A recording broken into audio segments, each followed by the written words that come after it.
Welcome to the J. Scott Outdoors podcast. Today we have Brec and Bronson Bundy of Mule Deer Addiction Outfitters out of St. George, Utah, but really the Arizona Strip. These guys live right there, I believe, in Washington. Is that correct? That is correct, Jay. Washington, Utah, which is about 30 or 40 miles north of the Arizona Strip there, and it's probably the closest town. And I've had the fortune of being able to be in Brec and Bronson's camp over the last handful of years. We've had some mutual friends that have drawn tags, and Daniel Franco and Danny Bright, and I wasn't able to go when Randy and Ron Charrington drew tags, but you guys have done a great job for a bunch of guys that I know, and I've been very blessed to, I believe, 3 years be in your camp and get to see you guys in action. And Brec, I got to see that giant buck that you killed 2 years ago, and see all the excitement that was around that. And I got to Bronson. You guided my friend Danny Bright last year in 13B, and so I got to spend probably more time with you than I had in years past, and it's going to be fun here on the podcast. First of all, guys, how you doing? Doing really good, Jay. Good. How are you, Jay? Good. I'm sure you guys are kind of stoked about the latest weather pattern that we've had. I'm here in Colorado and woke up to a couple inches of snow on the ground yesterday morning, and they said here in the high country, some places got 12 to 18 inches of snow. Which, what happened there on the Arizona Strip over the last few days? Did it get any of this? It did, and like you said, Jay, I mean the moisture's just been, really off the charts, and I think all across the West. But I mean the Strip is looking really, really good. We had a storm. We had a little bit of a dry spell here. What's that been, Bronson? A month or so ago.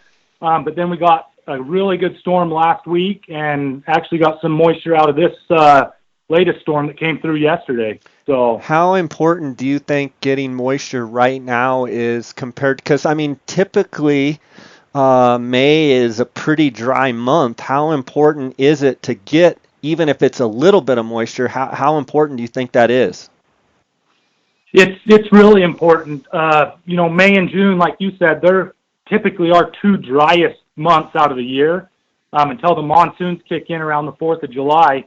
But I think this late spring or early summer moisture plays a huge factor. I mean, it just, with all the moisture we had through the winter, that was great. But when we can get a storm or two in May and these cooler temperatures that we've had, I think it's going to be, a great year. Definitely a crucial time.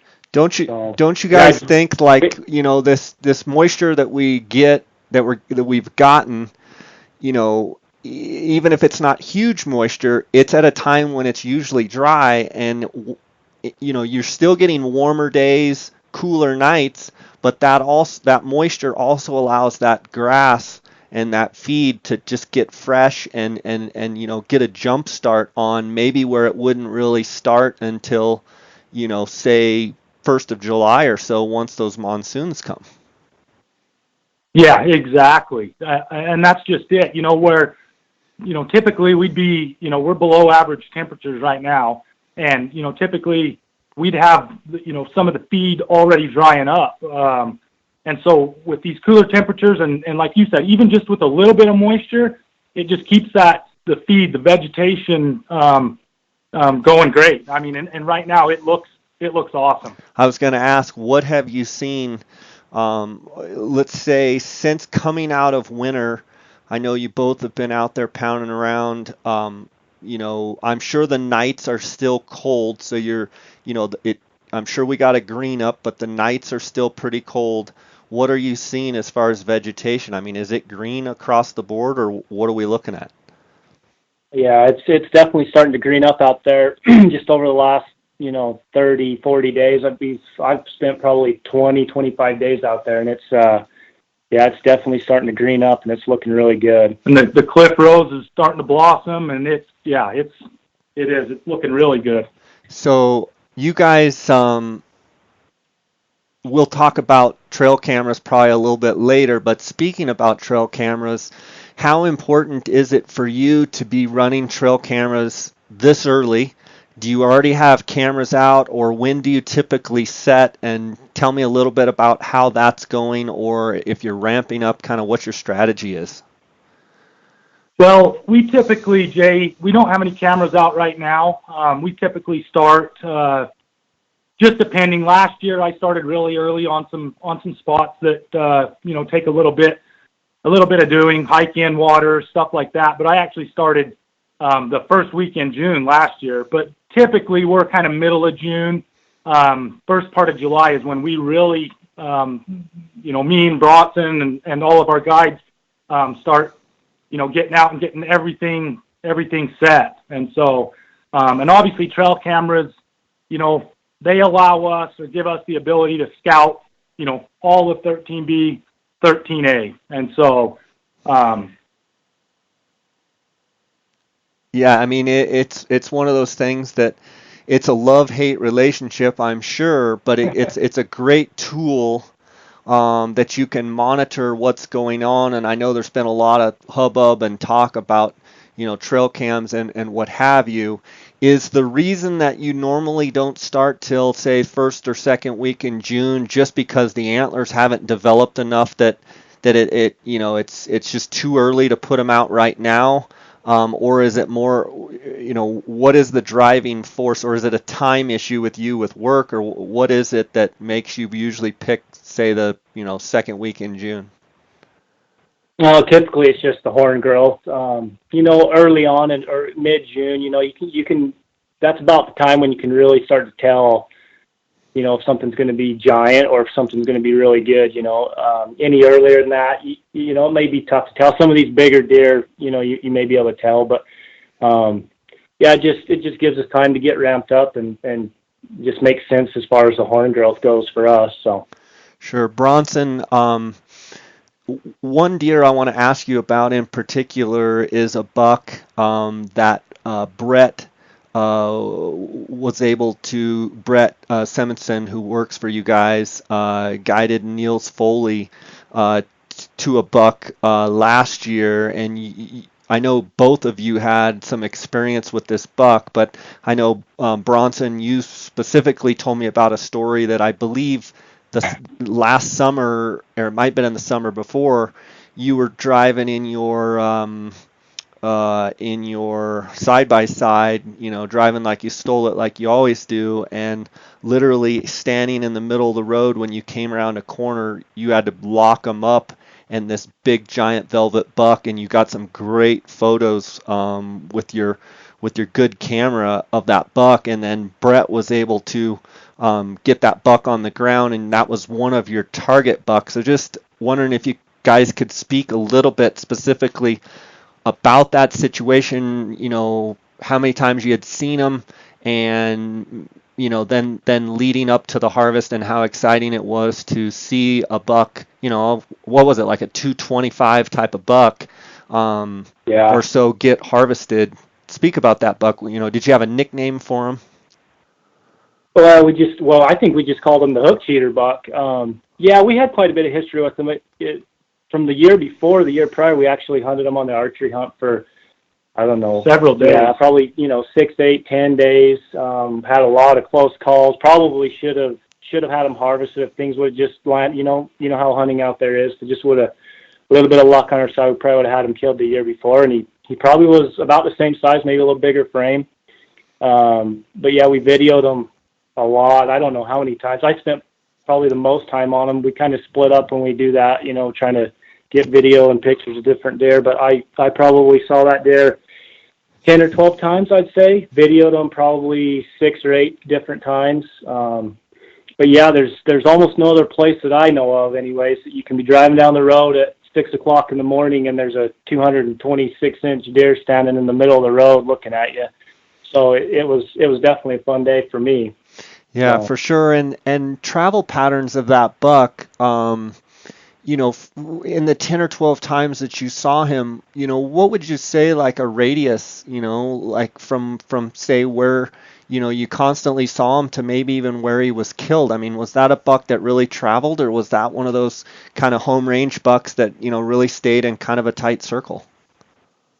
Yeah, he definitely moved a little bit. I mean, he was probably a 6 to 8 mile swing in movement, and and I think that's where we have the advantage of living right here. We get to spend a lot of time out there running trail cameras. We also get a lot of time to go out, glass, follow these deer around, where and that's a huge advantage for us. Where we get to spend the time and chase them around, and other people probably had them on their cameras, but I don't think that they I think they would have been hunting them. We were pretty much, we were the only ones hunting them. So, anyways, but yeah, he definitely was a mover. He moved a little ways, and it took us a couple of days to figure it out, but we got it figured out, stayed patient, and, Brett, he knows what he's doing and got it taken care of. So it was awesome to be able to see a deer on the ground. It's always awesome to see a giant deer on the ground, but one that you've had a lot of history was just that much sweeter.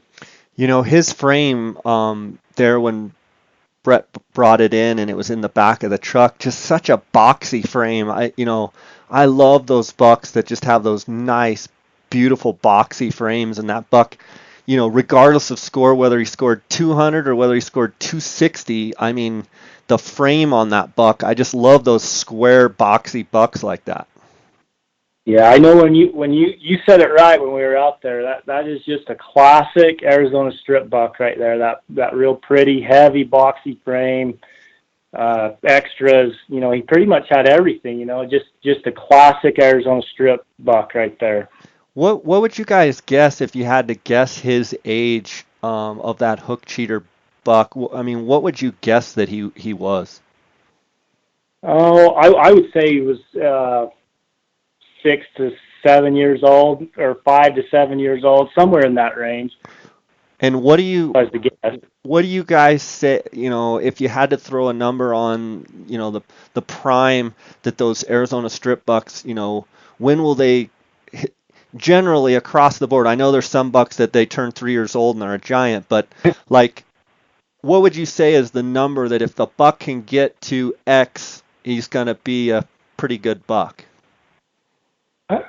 I would say, 8 years old, they're probably right there at their prime, their peak. But then again, like you said, the Arizona Strip, it's a place like no other, Jay, with, there's been bucks that were killed that were 290 inches that were 3.5-year-old deer, which is just, unbelievable. Yeah. But I would personally say anywhere from that, 7 to 9-year-old, I mean, we're out there on the strip, that's kind of right at their prime. I mean, my buck was 8, I believe. Parker's was 9. Samantha Davis's, who I'm sure we'll talk about from this last year, I believe he was 7, is what the Game and Fish came back with age on him. But you bring up talking about your buck, and I think you just said, what'd you say? He was 8 years old. Parker's was 9. Yeah. A buck like Brec, what did he end up scoring? It was like 275 or 280 or maybe even gross 290. What did he score?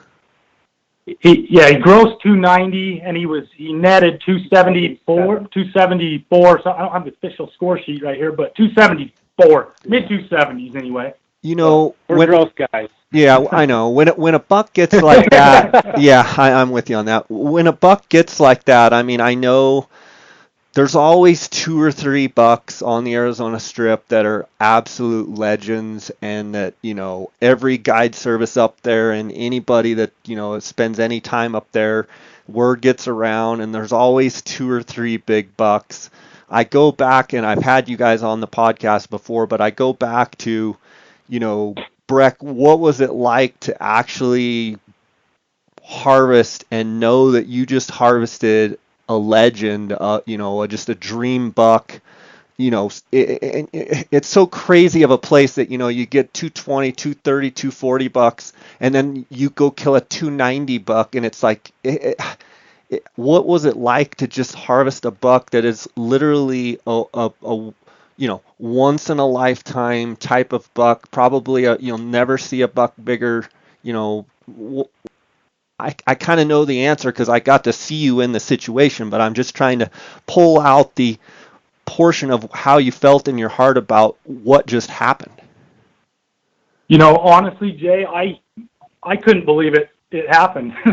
To be honest, I mean, to draw the tag obviously was the biggest challenge for me. I mean, I think I had been applying for 20 years, which was even before, they came out with the bonus point system in, I don't even know when, 98 or 97, 96, whatever it was. But once I finally drew the tag, I'm not one of those guys, and I tell a lot of guys I talk to on the phone, that they get a strip tag and then they feel a ton of pressure and they want to kill the biggest deer. I'm kind of the opposite. I feel the pressure personally as a guide, but when I finally drew the tag, I was just so happy with the group of people we had, the friends. My dad was right there with me. But I had a lot of friends saying, "Oh, you're going to kill a giant. You're going to kill a giant." And I was like, you know what? A 220 deer, that was my goal. And to kill the buck I did, I mean, I couldn't believe it, Jay. I mean, we knew he was big. We'd known about him for a couple of years, but then when I finally walked up on him and to have my dad there with me, I was speechless. It was crazy.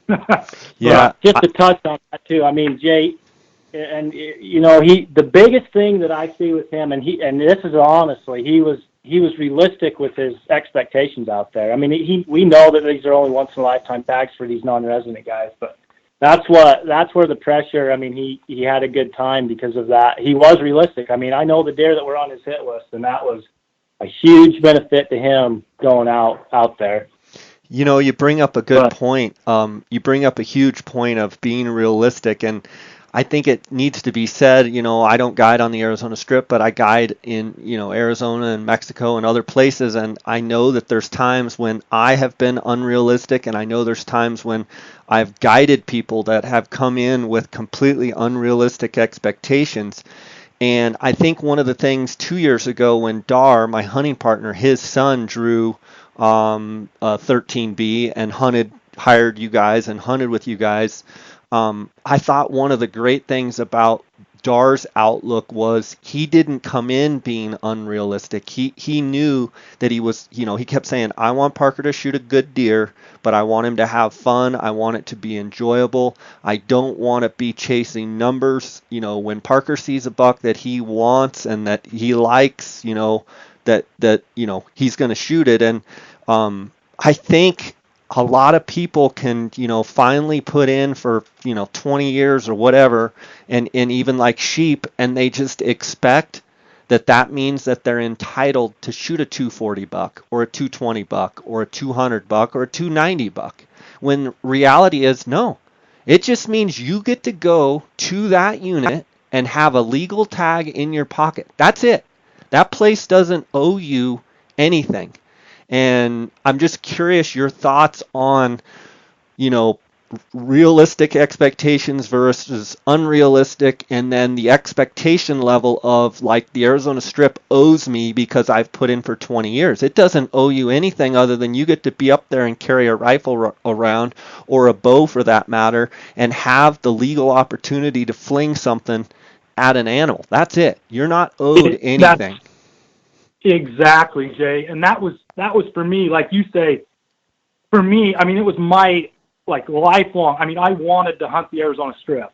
Obviously I grew up out there as a young kid, me and Bronson and our family, and it was our home away from home. And for me to get a tag, just to have a strip tag in my pocket was incredible. I mean, it was just awesome, And so, but as far as the realistic, I guide a lot of guys that, they have a number set in their mind or whatever. And I always tell them, hey, we're going to chase the biggest bucks that we know about, that we think we can kill. And, let's have a good time doing it too. I mean, our goal is always to kill the biggest deer, but let's have fun doing it too. Don't put so much pressure on yourself that it's not a fun, enjoyable time. That's always my attitude. But yeah, I mean, I think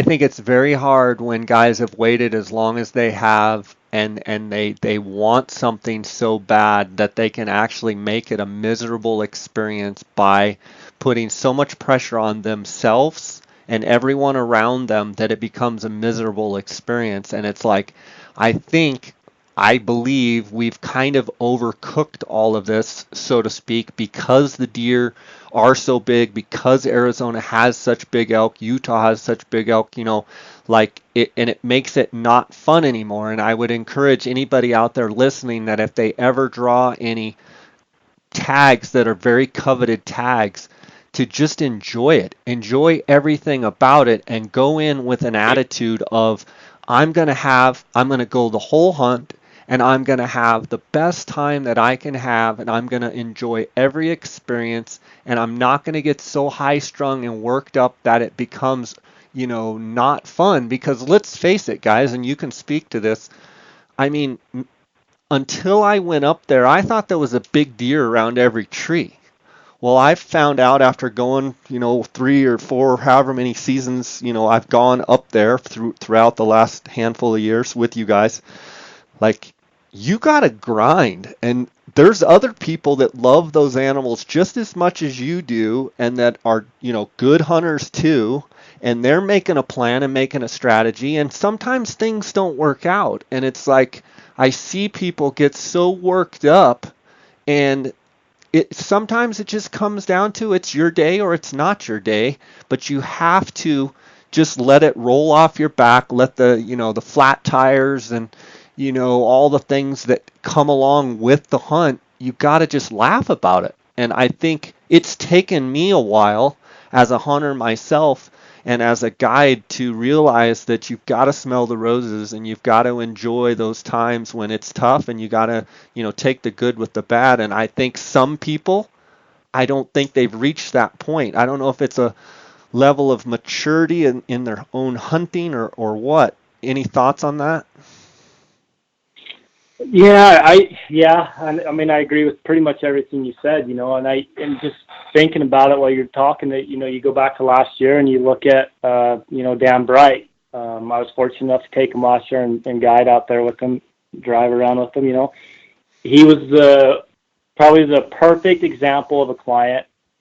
His expectations weren't through the roof. I mean, he was, he knew what to expect. He'd been up there 1 year with us before, but he put the pressure on us. I mean, that's what we're there for. We're going to kill the biggest deer that we can. And, he passed a lot of big bucks that probably, even on the strip, most people probably wouldn't pass. I still think of that typical. That we were looking at, and oh my gosh. A 200-inch typical that has 5-inch eye guards is about as pretty as they come, and I tell him, hey, let's I think we can do a little bit better. And he passed, I don't know how many he passed, probably 6 bucks that were over 200, 6 or 8. And I kept telling him, let's, and a guy like that, or somebody that can put trust in their guide and do that. I mean, that's what we're there for. I mean, you hire us to to do that.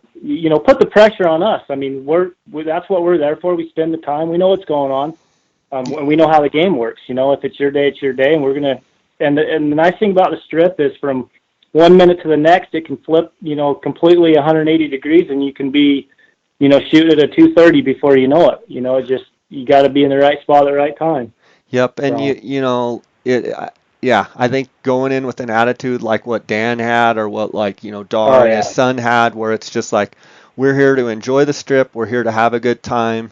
And Dan killed a buck. I think on the last day we killed that buck, and he could have shot other deer that were bigger, but it's like, that was the hunt. And it's funny, guys like that, he'll probably draw again this year. He'll draw in 2 years and get to do it. You say it's a once in a lifetime, but it seems like the guys that go for the right reasons, for whatever reason, they have better draw odds, and they seem to draw those tags. And so I would encourage listeners, if they're the high-strung type that thinks, that their whole life revolves around this tag, and that they need to maybe do a little adjustment, and maybe try and go for what I would think are the right reasons, rather than just some number on a wall. or a number in a book. And one other thing I would say is, when did a 220 deer become not a big deer? Yeah, I know. We talk about it all the time. Yeah. Exactly. Even a 200-inch buck, Jay. It's I know. And we're spoiled up here. I mean, there's no doubt, but even a 200-inch deer is a great buck. So, Yeah.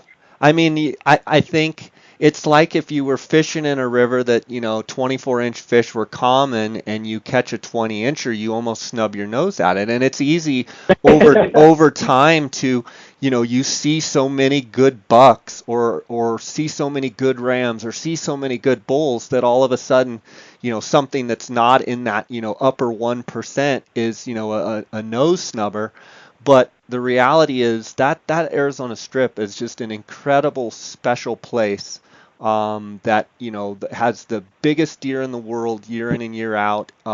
One question I would ask you guys is, tell me a little bit about the heartbreak of, it's public land, and there's a lot of other people up there that, have passion for the deer as well, and everybody's trying to get a big deer for their client, everybody's trying to get a big deer for themselves. But talk a little bit about the heartbreak of bucks that, you really wanted to kill, and it was somebody else's day. They were in the right place at the, right time, or maybe they were in the wrong place at the wrong time, and, the deer runs across the road and they shoot it. I mean, tell me about the heartbreak over the years of a few, maybe not specific deer, but just how do you handle, keep plugging away and keep moving on, when a handful of deer that you really wanted to put your hands on, are going home to Ohio to, in somebody else's camp. yeah, and it's just part of it, and like you say, there's a lot of other, guides or even, do-it-yourself hunters or whatever.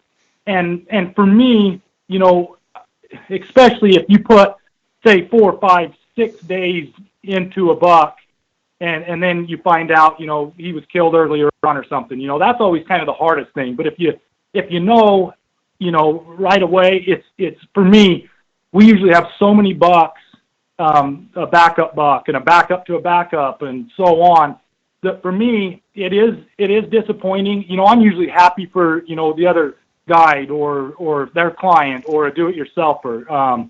I'm just not the type of person that gets upset and bitter, and so for me, it's, you move on, you go to the next buck or to the next area, and just keep going. And so that's kind of my attitude. And sometimes, like you say, Jay, it is hard. You see a buck get killed that you wanted to hunt or whatever, but then again, you just go on to the next. And so, yeah, I mean, I think it's just one of those things, you just got to keep moving forward and don't dwell on stuff that didn't go your way, because I find the longer and the more that I do it, the more that things don't, it's just the way it is. Sometimes it just falls perfect and sometimes it doesn't. And, if you dwell on the negatives and dwell on the fact that, you put your heart into something and it didn't pan out, I mean, you're going to burn out quickly, in my mind. If you have that joy of the hunt and joy of what's around the next corner, and,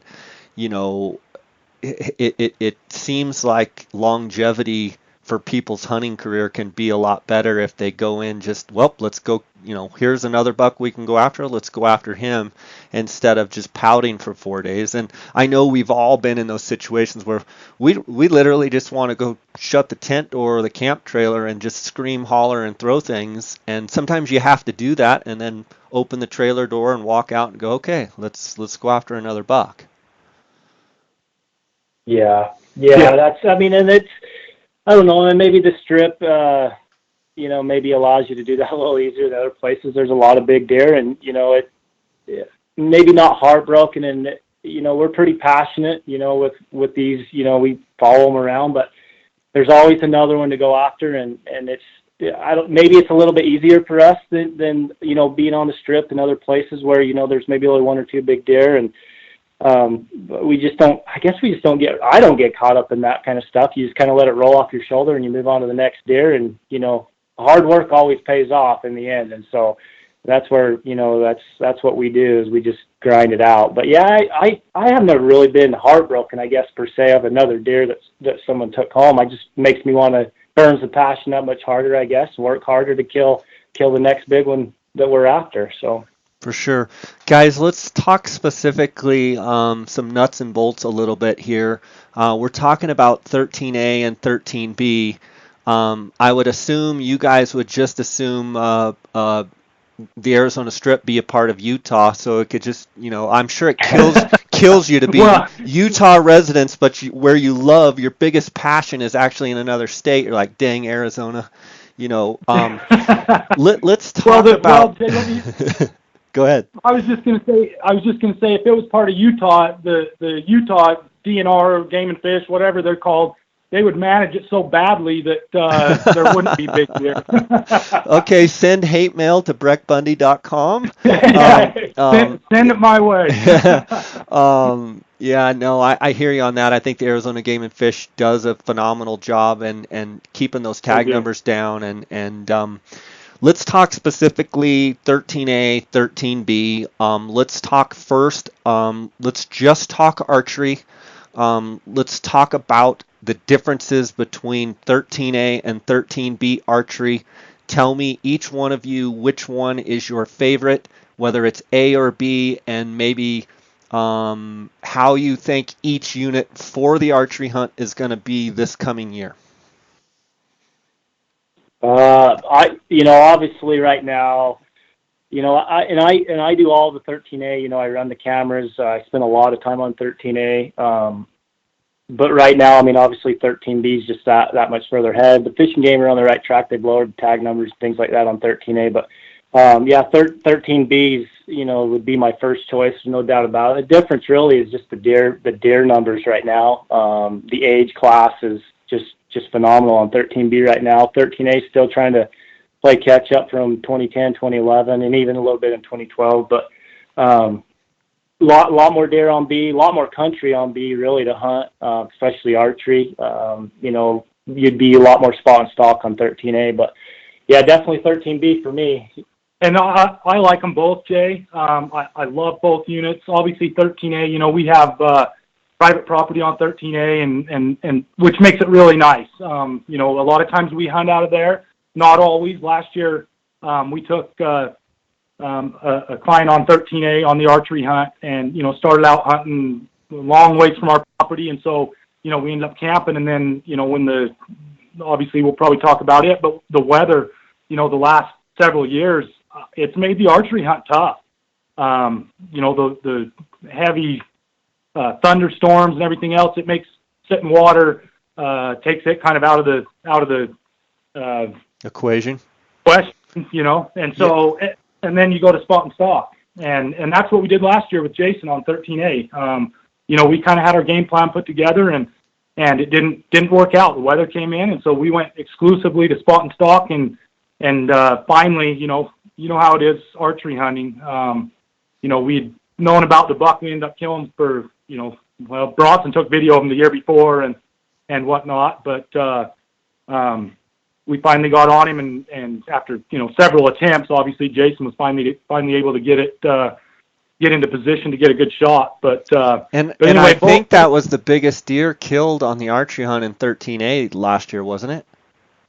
Yeah, as far as we know, he may have even been the biggest buck taken off the unit, or one of the top two or three. Yeah, he definitely top two, I'd say, or three biggest deer killed on A last year with his bow archery. Yeah, and so, are you speaking biggest deer between the archery and the rifle, or just the biggest deer shot in archery? Yeah, so between both. I think there's maybe one deer killed that was bigger on the rifle hunt, and that's all. And that goes to show you the difference in the quality from 13B to 13A right now. And like Bronson said, the Game and Fish, they're taking the right steps to get 13A back to what it should be. Yeah,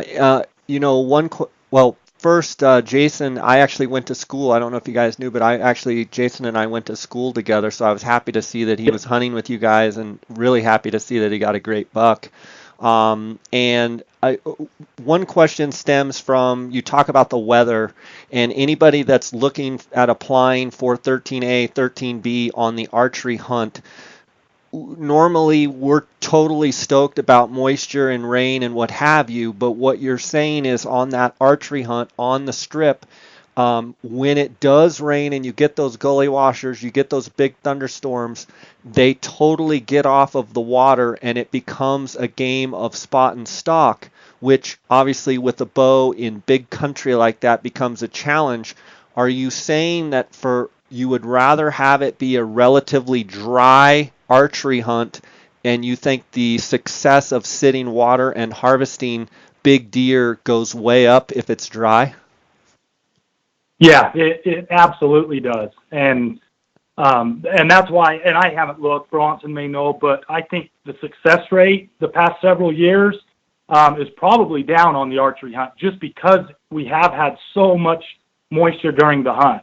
And it makes it tough. Bronson had a tag in 2013. He drew a 13A archery tag, and that is one of the wettest archery hunts I've ever seen on the strip. I think it rained, 19 or 20 out of 21 days or something, which is just unheard of, But yeah, hot and dry conditions are ideal. And specifically, let's say, it's fairly hot and dry conditions, which it's always hot on the strip. So it's always hot. Even if it's raining, it's still a hot, hostile environment. But let me ask you a question. So it's dry, the deer pattern, they're coming into the waters, you're getting lots of pictures, and let's say a gully washer comes in, pretty widespread, and let's say, an inch and a half of rain comes down, running water.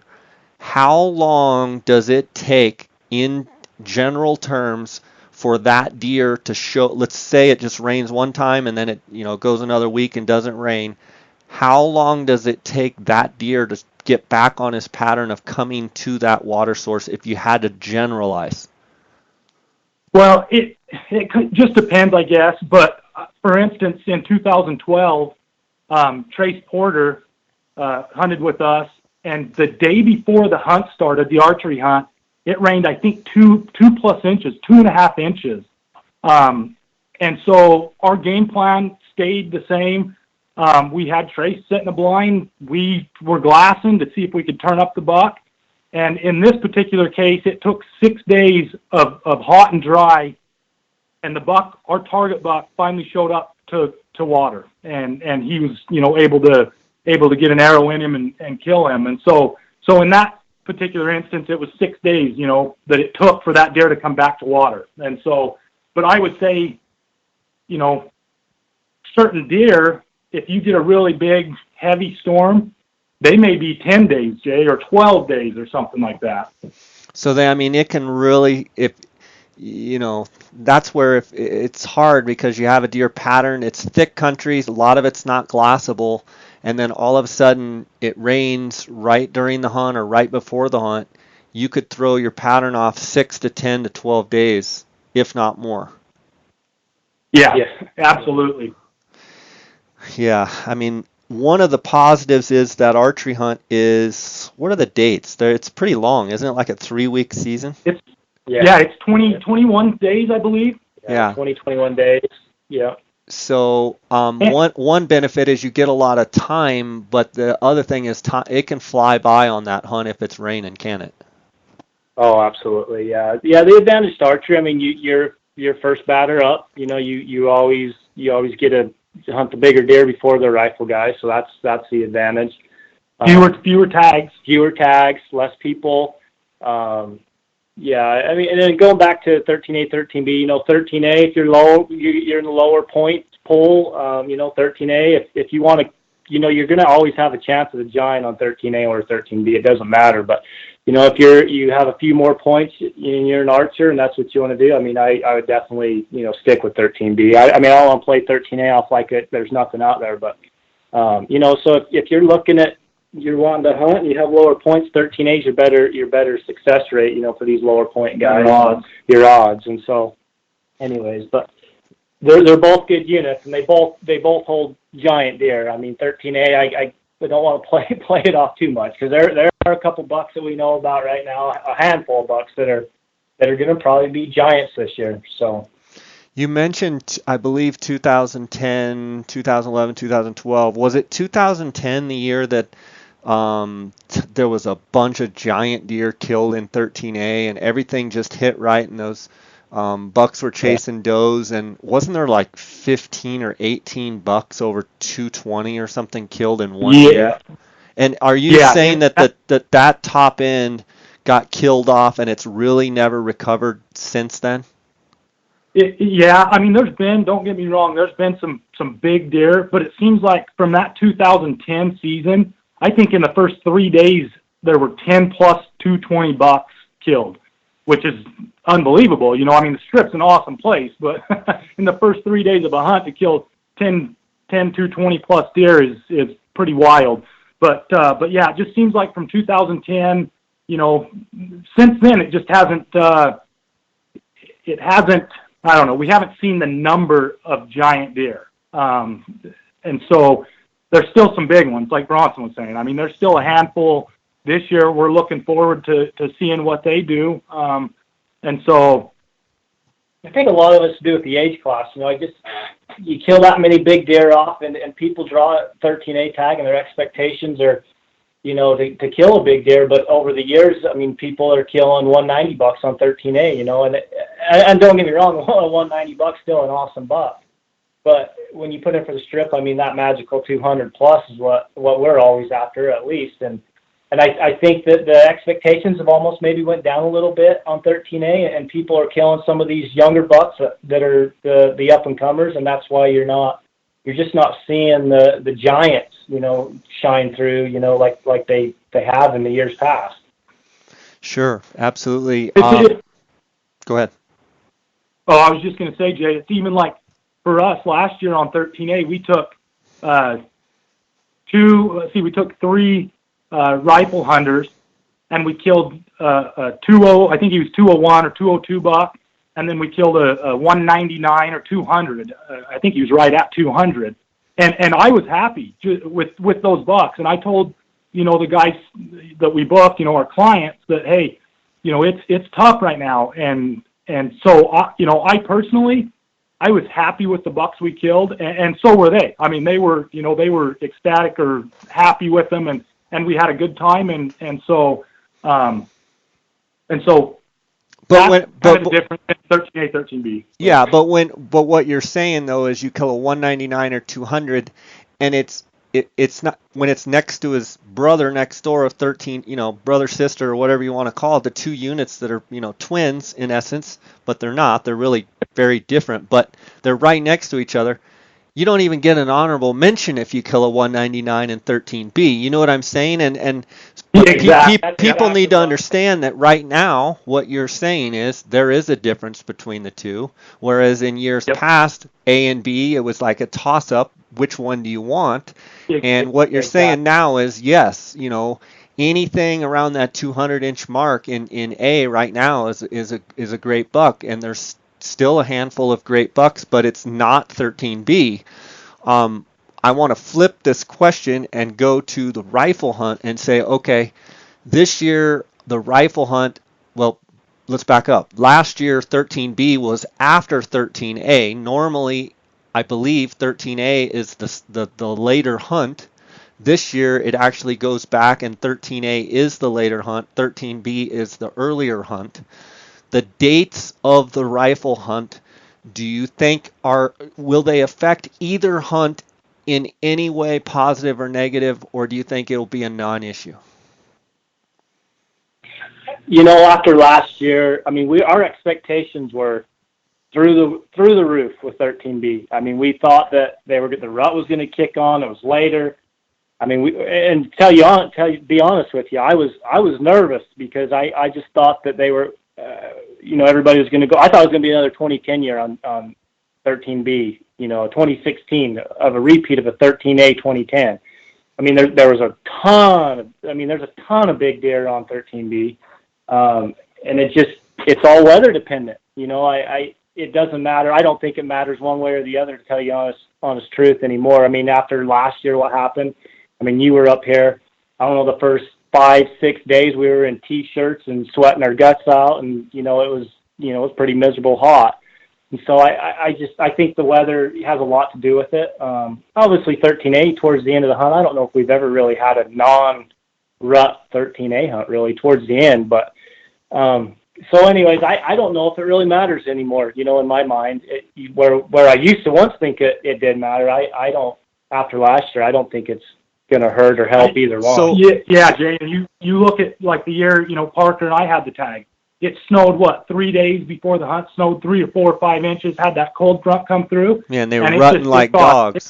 Yeah. Exactly. Yep. Yeah, so what you're saying is even this year with 13B going in front of the 13A hunt, if you had the right conditions, had some snowstorms, had snow on the ground, had cold weather, they could be rutting like dogs on the earlier dates. But like last year, the first 5 or 6 days we were, it was warm, we were in shirt sleeves, and they're just a little more lethargic, not as active. So what you're saying is, more than anything, as long as you're in those November dates, if you get real cold, crisp, snow on the ground, weather pattern, it's going to pan out whichever dates you have. Exactly. Even going back to 2008 when Randy and Ron Charrington drew, same kind of thing happened in the year I had the tag. Me and my dad were out the week before the hunt started, and had some snow flurries, and the temperatures got really cold, and the hunt was the first week in November that year, I believe the 4th or 5th of November, and same thing. I mean, we saw a ton of rut activity back then, and obviously killed Ron's buck the first day of the hunt, and then Randy's 2 days later, and so so I assume my question about the rifle hunt, obviously with B being the best for archery, even though the dates are earlier on B, it's still hands down, 13B still stands above 13A on the rifle hunt as well, correct? Yeah, we're still telling all of our, we get a lot of phone calls. We're still telling everybody that have, a lot of points, 15 plus or, even 12 plus, just stick to 13B right now and 13B only right now. I mean, and it could change. I mean, obviously, you give it another year or two, and Fish and Game looks like they're doing the right thing in our opinion. Lower some tags and things like that. 13A will eventually be back to where it's, hey, whatever you guys want to hunt, and whatever you can draw. So, but yeah, right now it's still stick with your 13B and especially your higher points guys. Yeah, for sure. Even with it, a week earlier. Tell me about Samantha Davis's buck. It was nice to meet her and her father-in-law and her husband up there in your camp last year. And man, that buck she shot was like 230 or 235 or something, 234. Just an incredible buck. I remember seeing the video that Kelly, her father-in-law, showed me the footage. I believe Joe, I'm not sure if Joe took it or if the father-in-law took it, or they were sitting together, one of your guides, and man, when that buck stepped around that tree, I about just died. Like, that was a giant. Yeah. He lit the way his G2s kind of flared out too. I love it how it was like real flat looking, if that makes sense when you look at it. I love that buck. Tell me a little bit about that buck. It was a buck we knew about. We'd actually seen him. It was pretty early in August. One of our guides. We were just out scouting and running a spotlight, and Joe, who actually guided Samantha, actually spotlighted her buck. And so, as far as trail camera pictures, we did have a picture or two of him in the velvet.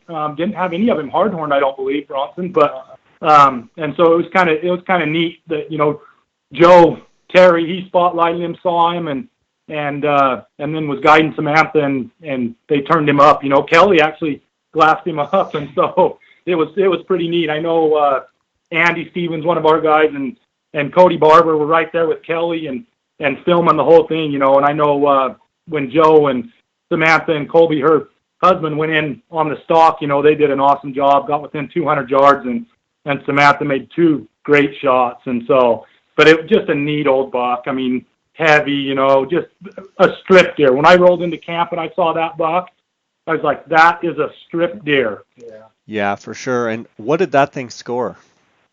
I think he was 236 and 236 and 2, something like that. something, yeah, just an awesome Yeah, deer. had several extras and a lot of mass. Just really good photos with that girl, beautiful girl, blonde-headed girl. I'm sure people have seen the pictures. That was just a neat buck to be able to, you know, I was able to put that thing in my hand. And it's like, golly, that's I mean, I don't even know what I'd do if I had that thing in the crosshairs. I'd probably shoot it right in the horn. Yeah. You know, to me, Jay, Samantha's buck is almost like Parker's deer. Yeah. Just that massive, wide, some extras. You know, just that type of deer. Yeah, you have know, the wow factor Yeah. down for sure. Yeah, I mean, it's one of those you don't even care what the buck scores. You just want to get it on the ground because you just want to run up and grab it and, you know, fondle the antlers because it's just so cool. That was a really neat deer. You know, guys, I want to bring up, we've talked about it before on the podcast.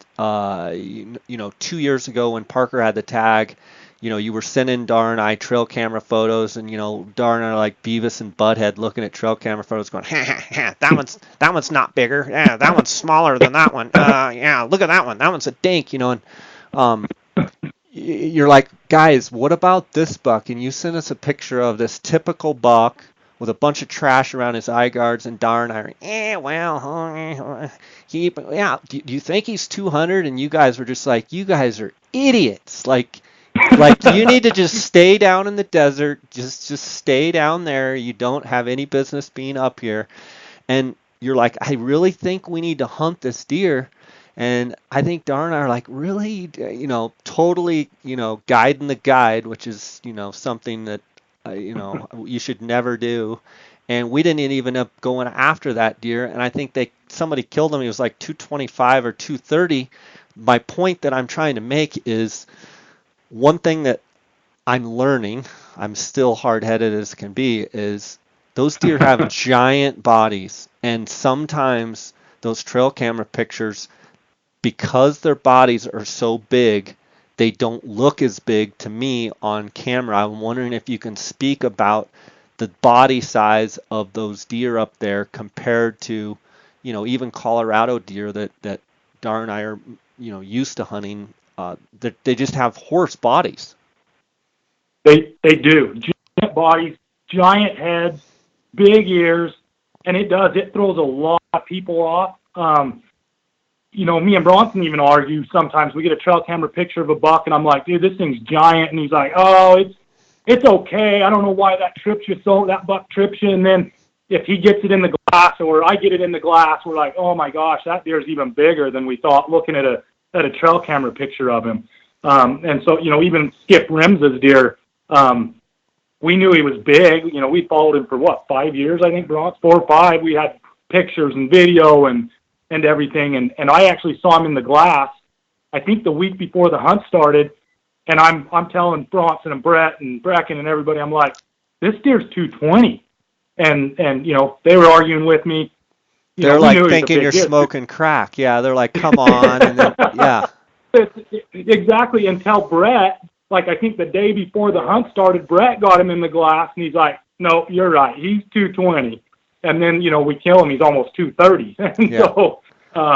So yeah, I mean. Isn't that a function of, you know, just big bodies, and sometimes it can shrink those racks? And especially, don't you guys think trail cameras, I think trail cameras in general mostly shrink stuff. I mean, I think most of the time things end up bigger than what they look like on trail cameras in general most of the time. Yeah, I mean, trail cameras definitely, I mean, they're so deceiving. I mean, unless you get the perfect angle, the perfect shot, trail camera video that gives them every single angle, they really are hard to judge off just a trail camera picture, you know. I mean, yeah, you can. I don't know. We've been doing it, you know, for so long that I feel like, you know, I get a picture of a deer and just right off the top of my head, Jay, I'm like, okay, that's a 210 or 220 type deer. And a lot of times, like we're talking, then if you do kill them and you walk up on them, even the hunter, you know, you've been sending them pictures, and you get up to the deer and they're just like, oh my gosh, he's way bigger than what the trail camera picture made him, you know, how it made him look. But yeah, the trail cameras are deceiving, no question about it. And, you know, we look through thousands of pictures every week, it seems like, between me and Bronson and all of our guides. And so, you know, we've got a pretty good feel for how big a deer is just because we've been looking. But it's the complete opposite. You come to Utah and you look at, you know, we hunt a little bit in Utah and you look at pictures and there's always ground shrinkage, it seems like, and go, this is going back to the body size. And I truly think that it's because of their bodies out there. They're just, that's why I've never honestly been on a strip and walked up to a deer and had ground shrinkage. It's always been bigger than I had anticipated, you know, and so I really think that plays to their body size and their head. I mean, their heads are ginormous out there compared to anywhere else we've ever hunted or anything I've killed. And even Jason Jensen's archery buck this last year on 13A, I mean, we're looking at him through the glass even, and, you know, and we always try to be low, I mean, on our numbers. When we walked up on that deer, me and Jason, I was just like, and even Jason, he was just like ecstatic. I mean, he was so pumped, and, you know, because he stuck it out. I mean, it was tough last year on 13A. I'm sure it was on B. We only took Jason on the archery hunt last year, but anyway, yeah, just the body size, it's just, and heads and everything, it makes the rack look smaller for sure. Yeah, and for sure. And so, Bronson, you're talking about hunting those deer up in Utah, and so what you're saying is you're taking your Arizona Strip mentality, and you're looking at deer in Utah, and you're actually finding deer that are shrinking because they don't have the body size of the Arizona Strip deer. Is that what you're saying? Exactly. And yeah, just the body size and the mass. I mean, plays a lot of it with, you know, Utah bucks, but yeah, it's completely opposite when you come to Utah. And I mean, we've killed some giant deer in Utah, you know. Brett. You know, Brett, he's been hunting. He's killed a lot of big bucks. You know, we've killed some, you know, I've killed a couple 195-inch typicals the last couple of years, and it's completely opposite in Utah, body size and the mass. It just, I don't know, it's just, but where we're used to it, it's kind of, I guess it's just natural for us or normal for us, but for a lot of guys, it does fool them for sure. For sure. Guys, I want to ask you a question. Before I do, I want to thank the sponsors of this podcast, GoHunt.com insider Lorenzo Sartini and his crew. Do a great job over at GoHunt.com, and you can actually use the J Scott promo code when you sign up for the insider, and you're going to get a $50 KUIU gift card. They're going to send it to you. They do a great job with all of the draw odds and harvest statistics and insider strategies on each state and where to apply and how to apply. They also do a lot of gear giveaways and hunt giveaways, and encourage you guys out there, if you haven't checked out GoHunt.com and GoHunt.com Insider, do so. Also, KUIU.com, PhoneScope.com, Cheston Davis and his crew, and the Outdoorsmans there in Phoenix. Those are the four sponsors of this podcast, and if you check down in the show notes of this podcast, you can see each of the discounts that if you use the J Scott promo code, you're going to get with these companies, and I thank them for their support of this podcast. Guys, one of the questions I have for you is, there's been a lot of talk about trail cameras, and there's, you know, saying the Game and Fish is going to do something about it, whether they do or they don't. In your mind, I'm kind of putting you on the spot here, but do you believe that there is any sort of compromise, or is there any sort of solution that might be able to work, you know, get sportsmen together instead of having a government agency dictate what becomes of trail cameras?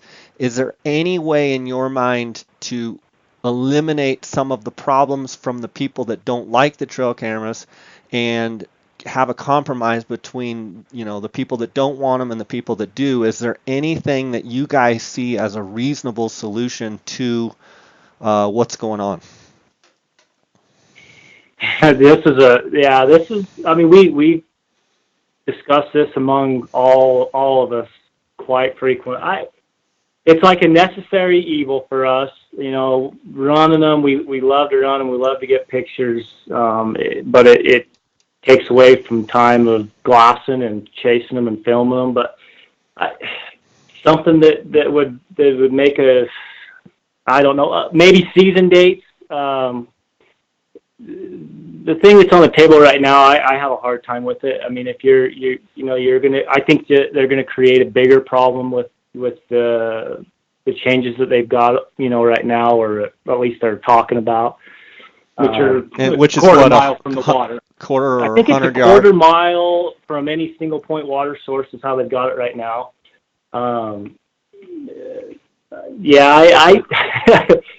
Jay, it's always been a love-hate relationship for me. We use them, I mean, they're legal, they're awesome to get pictures. I mean, to get pictures of big deer or any deer, I mean, mountain lions, bobcats, whatever. I mean, it's cool, and it gives us, MDA, the ability, just like it does some of these other outfitters, to scout the entire unit, or both units, And so, me personally, if they did an all-outright ban, I wouldn't be upset about it. I don't think that'll ever happen. But for me, we're out all the time. We're glassing. We're filming. That's my true. I love filming and taking photographs. To me, that's like hunting, without a rifle or a bow. Right. And so, with trail cameras the past few years, I mean, we've been running so many. It's, I mean, we always glass in the mornings, evenings, but then it's okay. We got to go. We got our, we got our camera loop we got to make, and this and that. And so, I don't know. Me and Bronson have talked season dates, and I've talked to some others. Me and Brian Rims actually talked about it here last week, a couple weeks ago. And so, what Bronson was saying, a quarter mile from the water, instead of having, us with the camera and some of these other outfitters or whatever, right on the water. Instead of that, you're going to have 8 or 10. And I think it's obvious with the way what they're talking about having a distance, whether it be 100 yards or quarter mile or whatever it is. You're just going to force people to say, you know what? Okay, that's legal. Okay, I'll run 10 instead of running 1 on the water. I'll put 20. I'll circle this thing so that and it will happen. Yeah, it will happen. So trip. There's no doubt about it. I think one thing possibly is like like a August 1st, everything has to be pulled. Anything that's found is confiscated, auctioned off. The money goes to Game and Fish. And then have, after the archery hunt, they can go back up and then have maybe like maybe a November 1st or something. And, and then when the hunt gets over, boom, you can run them again. And then maybe it will alleviate some of the problems of, 15 cameras on one trick tank. And what ends up happening, if I look at it from an outside, just a third-party perspective, what I see happening is what you end up doing is you end up ruining that spot for the hunt. Meaning, when there's 15 cameras on a trick tank and there's 15 guys that are checking it every day or twice a day or every other day, you end up getting so much traffic in there, you force those deer to become nocturnal, or they change and leave the water. So another potential thing is, how would it be if all the outfitters got together and said, hey, we're going to run 1 or 2 cameras on that water, and we're all going to share in the expense. I know you get that many people involved, it's probably going to be a nightmare, but maybe the Game and Fish, runs the cameras, and the guides say, we will, change the batteries, and everybody works together, and then have it where everybody has the same photos and knowledge. I think that could turn into a disaster. I think having some sort of dates, they have to be pulled by such date, then you can put them back up. I think that's a reasonable solution. I think that's the only solution that we can see. Either you're going to ban them outright, or you're going to put a season date on them. The they're going to create a bigger problem with what they have on the books right now, or what they're talking about. And they're going to have a hard time enforcing it. You know, I mean, who's going to go out there? Here's a quarter mile, 400 and whatever, 40 yards or whatever it is. I mean, this one's 330. You know, I don't know. I mean, we're going to start having to carry our rangefinders around to shoot the water. I mean, it's just almost it's crazy. Yeah, I mean, you guys know, and you've seen enough. You've been up there enough. I mean, you see the problems. I've seen the problems. I know there is problems. I do think it's kind of unfortunate for the guy that's, you know, say hunting a coos deer in central Arizona that's on some, you know, seep that literally no one else is around, and he's got, you know, year-round pictures, and he's the only one hunting there. He's not bothering anyone.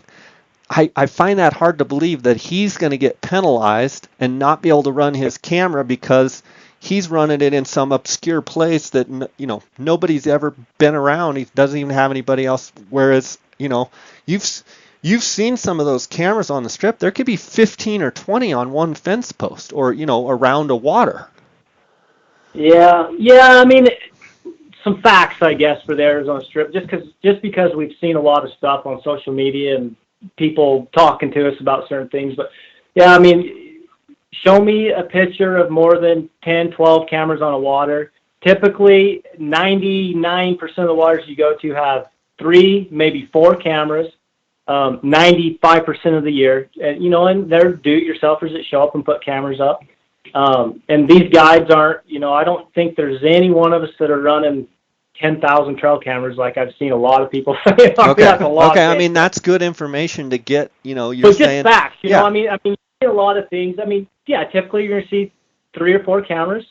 And, you know, they are running a lot of cameras, but they're not running 5, 10,000 cameras, or even 1,000 cameras for that matter. I mean, I don't know if anybody's even running 1,000 cameras out there right now. Yeah. But I'm kind of like you, Jay.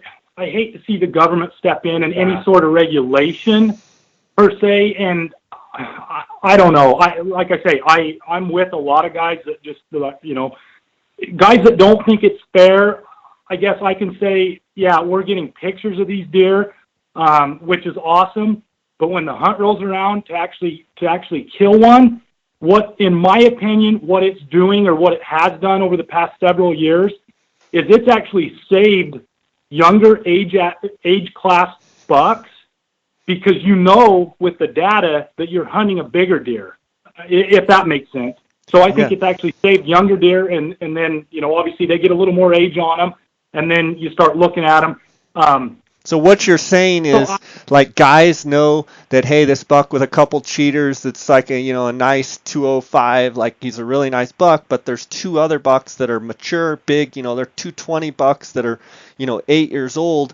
Like, they're going to say, hey, don't shoot that 195 to 205 buck that's a grower, because we know that there's these 2 deer are right here, let's wait, and boom, they shoot the mature deer. And so you're saying that you've actually seen trail cameras where they actually work for the benefit of more mature animals being harvested. Exactly. Because people know about them. If they didn't know about them, they would think that 195 200-inch buck, shoot it, it's a great buck. But it's like, no, it's actually the 5th, you know, there's 5 other deer on this water that are bigger.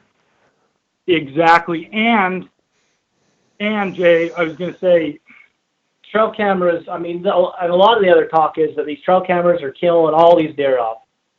The success rate, that's where I was going. The success rate on the Arizona Strip, I believe, over the years before trail cameras, in the last 2 or 3 years, when there's been more, has been pretty steady at 75%, 70%, somewhere in there. So the trail cameras aren't killing off deer. And even like we just said, you're gonna pass on a 200-inch deer because you know there's 2 or 3 bigger deer. Where without trail cameras, you know, you're gonna be like, hey, that's a good buck, you know, or even guys doing it themselves or whatever. You know, they're gonna shoot that buck over a bigger, more mature deer. So that's just, you can tell we're dancing around a little bit. We honestly don't know. We don't know the right answer. I mean, well, I don't think that anybody. I don't think there is a right answer. I think there's probably a compromise that will work. That it doesn't, you know, that it helps everybody, and that there can be some sort of middle ground. I don't think there is right or wrong because there's a different situation in every unit, every hunt. Like, every, you know, there's there's a lot of variables at play, but I hate to just see I just personally I hate to see an all in all ban. I think I don't use trail cameras, but if I guided on the Arizona Strip or hunted the Arizona Strip, I would use trail cameras. Like, so it's one of those things for someone like me to say, oh yeah, ban them. Well, it's easy for me because I don't use them. But if I lived where you guys did, I would use them. Like, so, um, I don't know. I go back and forth. Part of me says, make it a level playing field and just ban them across the board. And then I think, man, there's so many people that get so much joy out of watching their trail cameras, monitoring, and what are they really hurting? They're not. They're really not hurting. The only thing that I can see where it might be hurting is when you have a bunch of cameras on one water. You get guys that are kind of fighting over that spot, and it causes a lot of nonsense. But it's not like they're killing more deer because of it. They're killing different deer, and quite honestly, knowing the inventory, I can kind of see your point of some of the, it's. I think they're killing more. I think you guys are killing more mature deer because they're out there because you've seen the pictures. So I don't think any more deer have been killed, but I think the quality of deer definitely has gone up over the last 10 years just because of a inventory factor alone. Yeah, absolutely. And another thing I was going to mention too, Jay, I'll go out and I'll spend 2 or 3 days, doing my camera loops, checking my cameras, whatever. And just so people know, rarely on the strip do I run into even another guide or outfitter, which I know a lot of your listeners might think that's crazy, but I rarely, probably same with Bronson. It does, yeah, I'll run into somebody, on a water occasionally, but I rarely see anybody. I mean, people aren't going in and out constantly all day long, every day, checking their trail cameras. I mean, I'm 95% positive. Most of these guys are checking their camera once a week. But once the hunt starts, would you not agree that right before the hunt and during the hunt that those areas get a lot more, they get hammered? Oh, yeah. People checking? There's no question. There's no question about that on the hunt. Yeah, so I think that's where a possible compromise of a date, pull them and then put them back and then pull them again. That's what we've talked about. It's about the only solution that really even honestly makes sense, at least in my mind. I mean, it's, fair playing field. I don't know if that's a real case either, because we're going to spend more time than anybody else out there. You know what I mean? It's so fair playing field. That's kind of tough too. But anyway, so yeah, I mean, you guys live right there, so someone could say, well, you have to, the Bundys have to move at least 200 miles away because they live too close and they spend too much time. I was going to say the reason that maybe you've never hardly ever seen anybody scouting out there is because you're going so fast that you can't even see when the razor is, it's a 4-wheel razor and it's only on 2 wheels most of the time. That's usually you can't see much when you're going that fast. Hey, Jay, I know that you stomped on that pedal a few times this last year. I know you got to take mine for a couple of days. I know you were enjoying that. Boy, I can tell you, I had never driven a Razor until I drove yours last year. And one of the things that blew me away compared to the Ranger that I've always had is it's not that I went super fast. It's the fact that I went the same speed on any terrain, meaning on, the county roads, I was going the same speed, and I would just pull off and, be going on a 2-tracker, and I'd be going the same speed. Like, it was never slow or fast. It was the same, always. It didn't matter the terrain. The smoothness of the vehicle blew my mind as to, some goat trail that I was going up. I was going 25 miles an hour. You know what I'm saying? It's like, it's amazing in those Razors. And I've been looking at those generals. I've been looking at some things, maybe before next season, because of driving your Razor. The only thing I don't like is the fact that it doesn't have very much cargo space, but the smoothness. I was blown away at how just smooth they are to drive over uneven terrain. Yeah, they're they're probably the best tool that we have that we use that we put to use. I mean, they just allow us to do a lot more, a lot quicker, and we're just efficiency goes way up with them. I mean, you look at mine, Jay. I've got a 2015. I've got over 8,000 miles on it, 9,000 miles, like something like that. Yeah, I know. All strip miles. But I mean, when you're making your loops and you know you have vast distances to cover, you know, if you can drive 50, 60 miles an hour on a county road, or in Bronson's case, maybe 70 miles an hour. I don't even want to know how fast Bronson drives, but you can cover a lot more country when you're going those speeds. But it's funny, when you're going fast in a RZR, you don't even really feel like you're going that fast because of how smooth it is. Yeah. Like I mean, if I have the ears pinned back on the Ranger and I'm going as, you know, like let's say I could get it up to 50 miles an hour, which I'm sure you could because the speedometer says it. You would feel like you're not even touching the ground. You're just rattling and bouncing around, whereas the RZR you feel in total control, and that was one thing I really liked. Yeah. So yeah, they're amazing. That long travel suspension, and I mean, I was kind of the same. I had a Can-Am Commander side by side, and then Bronson got his RZR, and I remember the first day he had it out on the strip, we went on a big.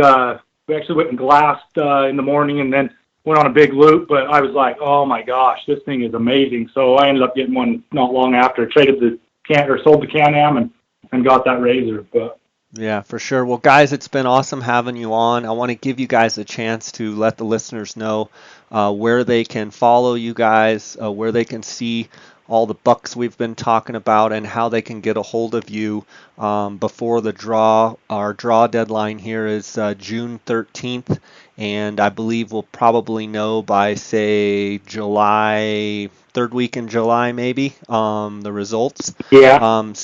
Let the listeners know how they can reach you, how they can contact you, and how they can follow along what you're doing.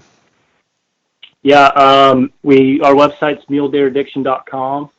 We're on Instagram at MDA Outfitters, so you can follow us there.